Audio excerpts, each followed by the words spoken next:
On this week's Motorcycle Experience, our ultimate ride to Manitoulin Island continues as we celebrate Canada's 150th anniversary of Confederation along the Ottawa River. And speaking of running water, during this week's Red Adventure, Toni Sharpless is concerned about our lack of hydration during our day rides. Our chief riding instructor, Jenn Martin, has reached her threshold. And that's a good thing when it comes to braking. While over in the garage at Origin8or Custom Cycles, builder Rob Chappell is sculpting the fuel tank on our project bike. All this and more on Motorcycle Experience.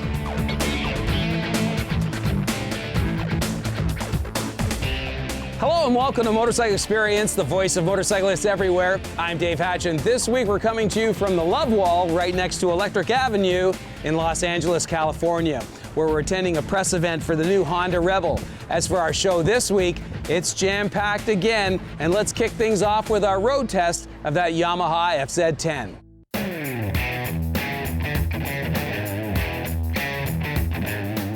Right then, have you ever wondered what it would be like to have out in your garage your very own full-on liter-powered superbike, stuffed to the brim with track-eating technology, only perhaps with a more comfortable long-range saddle, raised bar, real-world riding position? Well, wonder no more. Please allow me to introduce you to the big brother of Yamaha's super popular FZ07 and FZ09, the Big Daddy FZ10. Now, unlike its brothers, the 10 has inherited some serious racing heritage from its close cousin, the track spec R1. How serious? Well, for starters, the chassis is derived straight from the R1, as is the cross-plane crankshaft inline 4. Of course, with the power plant, various tweaks and engineering wands have been waved to deliver more streetable torque down low, and a little less pony power at the top end of the rev range. Having covered that, you also get a trick slipper clutch, a titanium muffler, aluminum swing arm, while over on the tech side, be sure to check the box next to the chip-controlled throttle, replete with cruise control. Oh yeah, and then there's the trick electronic steering damper that adjusts with your speed, an ABS that takes up the tire slippage under hard braking. So how does this all work out in the real world of speed limits and radar guns? Well, let's ask this week's test rider, a hooligan from way back, Eric Heidendahl. So Eric, FZ10, FZ fun? You betcha. This is an awesome motorcycle. Yeah, I was looking at it earlier this morning when we first rolled it out of the trailer and thought, man, it's just one big honkin' motor. This is all motor. It is. Oddly enough, last summer I had the opportunity to spend some time on an R1. Mm-hmm. So I was pretty familiar with what an R1 would offer, and you would think a motor that was derived from the R1 would have that same kind of exhilarating performance. And this doesn't disappoint, but what's really nice about it is it all comes in the lower RPM. Right.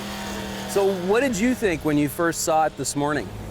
Yeah, my first impression was like contained explosion. I think that's great. That was the best way I could describe it. Yeah. I think I also heard it described as controlled aggression. Yeah.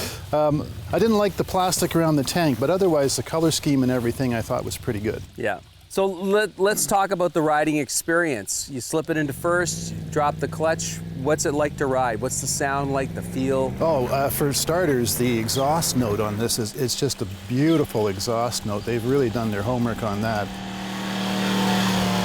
There's power in all 6 gears. I think the 6th gear is really just for highway cruising. Mm-hmm. I wouldn't even use it in the county, but there's just gobs of power no matter which gear you're in, and you really just have to hang on for dear life if you crack it wide open. Yeah. Brakes. Yamaha's version of a monoblock. Yeah, they're using some Brembo parts too, as it turns out, but the brakes are amazing as well. I would say the front brake is a little bit grabby. That was my experience, but then it's new and perhaps it's going to wear in. Right. But the combination of a single disc and 2 320s in the front, it stops in a hurry. Yeah. Suspension, I mean, we weren't doing a lot of tight cornering, but it was certainly a lot of potholes. Yeah. Well, so the suspension is firm.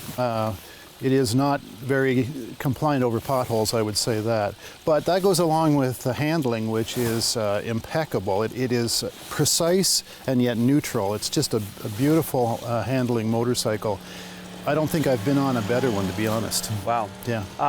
Riding position? Yeah, so the riding position, you're up over the handlebars pretty well, and so you're right out in the open, so to speak. And I thought, well, that might be a problem with air trying to rip me off the motorcycle. But it didn't turn out that way. This little tiny fairing in the front, they've done their homework, and it spills just enough air over your helmet that it's very comfortable on the highway as well. Right. I was surprised. It's definitely an aggressive motorcycle, an aggressive in many ways. Who would you recommend it to? I think someone perhaps in their late 40s, early 50s that was well experienced at motorcycling, and they wanted the ultimate street fighter. Right. I mean, really, you'd have to call this a hyper bike, wouldn't you? Yeah. Was there anything that disappointed you? You know, there's a number of little things that I could pick on, but the kickstand was a bit hard to find with your boot, so that's kind of annoying when you're trying to get the kickstand down. Also, we now have so much going on in this left switch pod. Yeah. I mean, we got traction control, we got the display select, we got cruise, we got horn, we got turn signals, we got headlights. And so at night, you can't really see these buttons, and I would say to Yamaha that they should light them and color code them. Right. So you could find them easier. So, those are just really niggling little things, and the motorcycle is technically just so superior in performance and handling that I love it. So what's the one lasting impression? What's the one thing that's going to stick with this motorcycle? I think the lasting impression for me is looking at the foot pegs, and they have a little extension with a ball on it, and I suspect that is to tell you when you're about to grind the pegs. Right. And this motorcycle inspires confidence. The way it handles, you can easily get it over and find that little peg. Nice job, Eric. Thanks, David. Thanks for coming out today. Perfect. Great. Hang in there, we've got plenty more experience still ahead. Next, Toni Sharpless fuels both her gas tank and her body, while Norm Wells and I continue our 100% made in Canada fall ride. Stay with us. Portions of this broadcast are brought to you in part by Honda Canada, Suzuki Canada, and BMW Motorrad.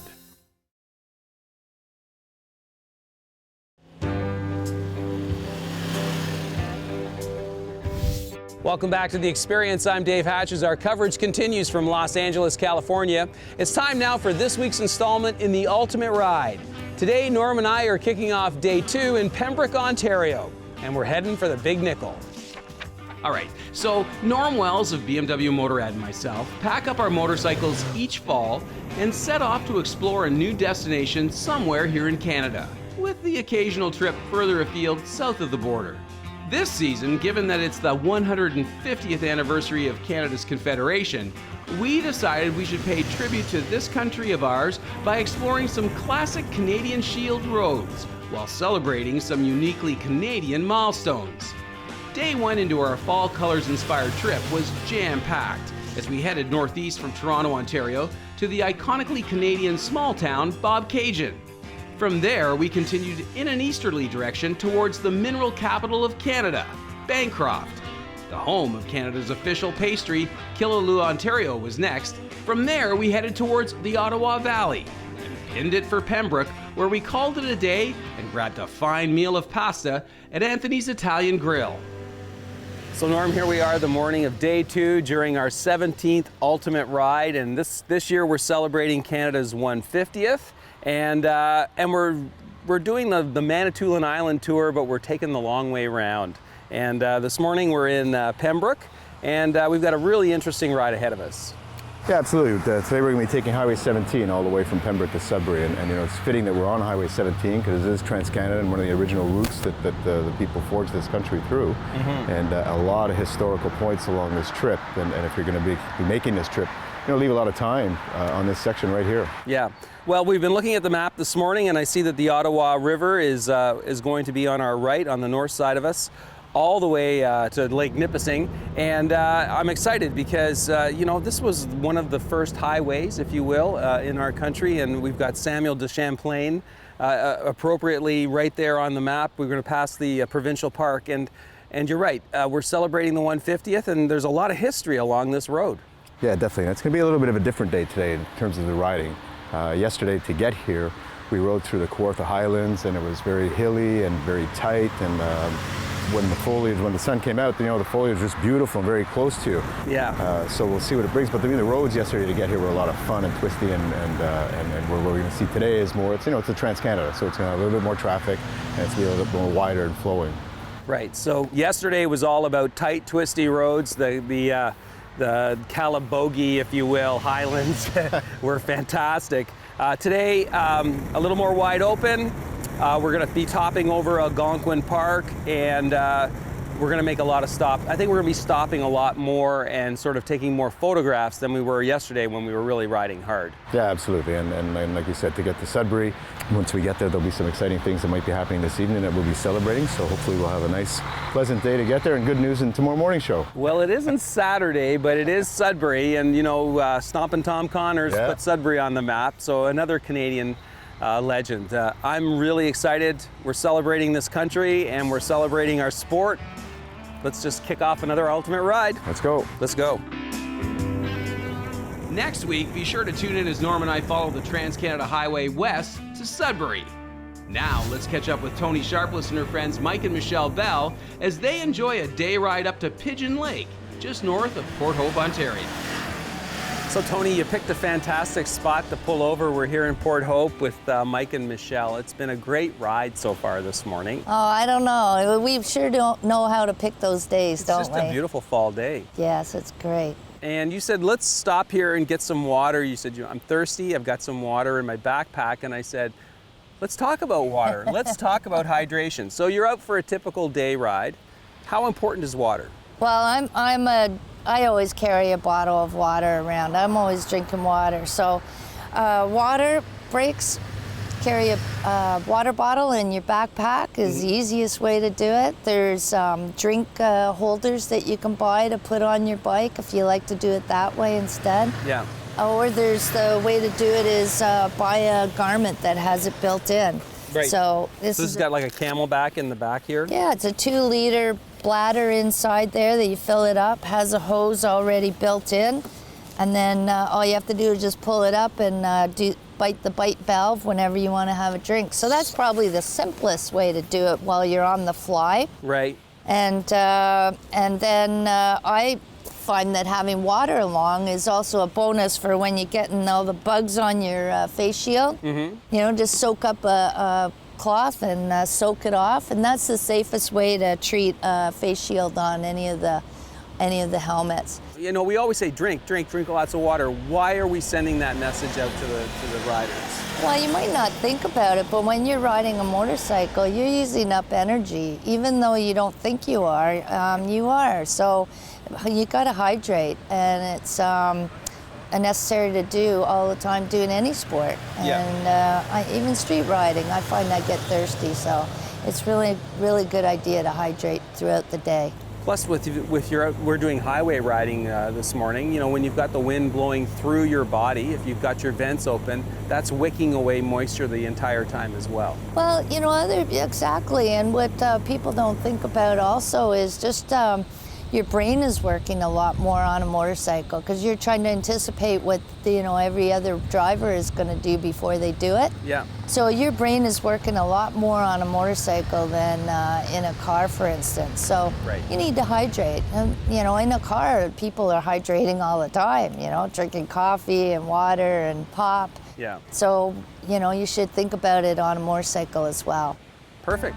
Well, that's some great suggestions and great advice on hydration. Thanks. Up next, Jenn Martin says it's time to start practicing your braking. Plus, we'll look into the progress of this season's Yamaha project bike. Stay with us.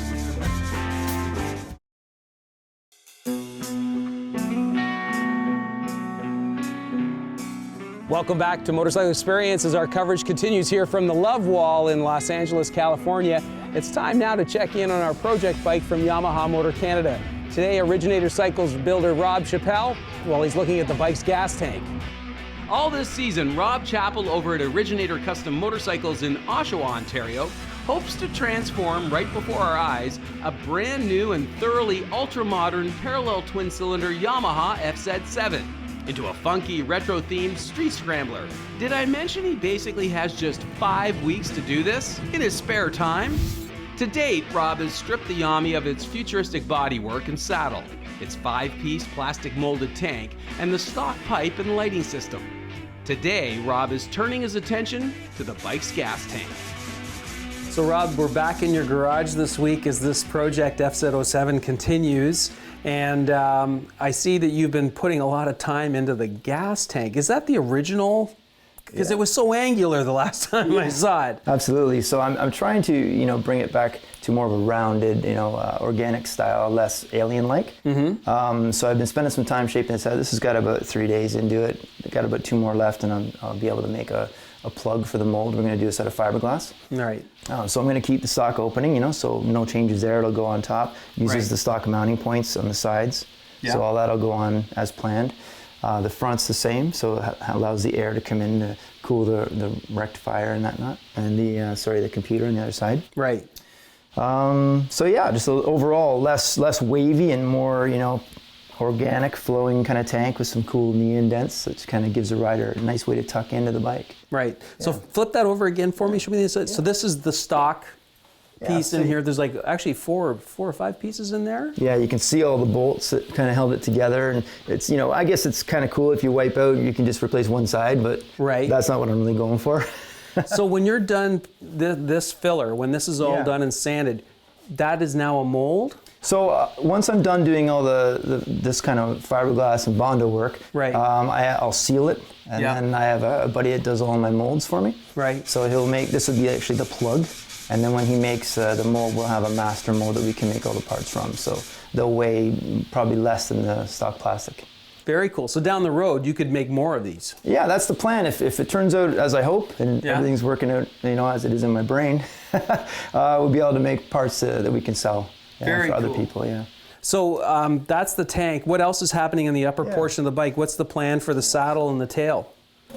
So the idea here is that, as you can see, the stock frame has kind of a low area that really raises high in the back. Right. And, the stock seat had that kind of scooped out area. It was quite a low riding bike. Yeah. And for us having more of an upright riding position, I'm going to build up a base here that's going to allow me to have a seat that's a little more flat with a small kick up at the rear. Without butchering the stock frame, because I don't want anyone to have to do that at home. Right. I'm going to have a mount at the back that I make for like a luggage rack, almost sort of thing. Yeah. Carry your sleeping bag in the back to go off-roading and go up to the cottage. Right. So it's going to be more of that kind of, as I said, the urban slash cottage country bike, Yeah. So it should be very, very cool. Awesome. Well, it's really coming together, and I can start to see this. Will you have somebody, will you make the saddle, or will you have somebody? So actually, my brother in California has a seat company. Yeah. So I'm going to send my mold back to him. He'll stitch it all up and send me back the done seat. So very cool. Well, it's really coming along. I can't wait to see that. Cool. Thanks. Awesome job. Good stuff. Alrighty then, now that we've got you all fired up for another season of riding, stay tuned, because next, Shifting Gears segment editor Jenn Martin has some great advice on pulling out the stops. Stay with us. Portions of this broadcast are brought to you in part by Honda Canada, Suzuki Canada, and BMW Motorrad. Welcome back to Motorcycle Experience. I'm Dave Hatch. We'll wrap up our show now with Shifting Gears. This week we're taking a closer look at getting your bike slowed down, a function that you should practice at least a couple times each summer. Here now is professional motorcycle riding instructor, Jenn Martin. Okay, I'm going to throw a scenario at you, and I want you to tell me how I'm going to survive this scenario. I'm riding my motorcycle down a highway at a very high rate of speed, doing 120 kilometers an hour, and all of a sudden the transport truck that's up ahead of me has just revealed to me that there is a very large something on the road. What should I do? Well, hopefully you've allowed yourself time and distance to react. I mean, that's the biggest thing, is making sure that your falling distance wasn't too close, that it just all of a sudden came up on you. Right. So you have a bit of time to react to it. Yeah. So I know we talked about this, and you said the first thing you do is like just scrub off some speed and allow yourself a bit more space to react. Yeah. And then you're going to be swerving. You need to know how to move your motorcycle around the obstacle at higher speeds. Right. And the way to do that on a motorcycle, higher speeds, is push steering is what we're doing, or people refer to it as counter steering. Okay. Now these are two very important skills in terms of riding safely. Two very important skills that you can practice. So first of all, let's talk about that scrubbing off of the speed. We're talking about threshold braking. How do you practice that? Well, you know, we suggest, I mean, it doesn't matter even if you're talking about the highway speeds or if you're just going along the road at 40 or 50 kilometers per hour, you need to know how to stop that motorcycle effectively. And threshold braking is just that. It's ensuring that you can stop your motorcycle using the brakes to stop just before the brakes lock up. That's threshold braking, and that is in control. So you don't want to skid a rear tire, lock up your rear tire and skid, because that's going to extend your stopping distance. Right. Certainly you don't want to lock up your front tire, because that will cause an upset. Right. And all of this practice is important because you're basically working on your muscle memory. You're creating muscle memory with your brakes, with your right hand. You're doing the same thing with your foot, and it's important to know how much to apply, when to apply, and when to release, because the next part, swerving, you cannot swerve your bike while you're on the brakes. Yes. Yeah. So we're talking braking, you're in a straight line, okay? So that's the most important thing. The motorcycle is as upright as possible, wheels are aligned, eyes are looking forward, and we use both brakes to stop our motorcycle or to slow it down there, in that instance, in a straight line. Yeah. The next step would be the swerve. If you're talking about the swerving, push steering. So if you need to swerve left, look left, and a slight push outward on the handle grip in that direction will initiate the lean into the motorcycle very rapidly, and you'll be able to swerve. Right. Again, something you should practice. Definitely. And you mentioned something very key there as we wrap this up. Look. It's very important to keep your eyes up through all of this, right? Absolutely. There's no help on the motorcycle in front of you. There's no sense in looking down. Everything is up there. You need to be able to react to that. Right. Wonderful. Some super advice. Thanks, Jen. You know your stuff. Well, that's it for this week's program, folks. We're all out of time, but before we leave, I just want to remind you to mark your calendar for Friday, June 9th. That's when we're kicking off our first annual Motorcycle Experience Film Festival in Picton, Ontario. You won't want to miss it. And then as well, mark your calendar for Saturday, September 23rd, as we'll be holding our 4th annual Wings Over the County, again in Prince Edward County. Just check out our website, motorcycleexperience.ca, for all the details. Till next week, keep your feet on the pegs and your right hand cranked. Bye for now.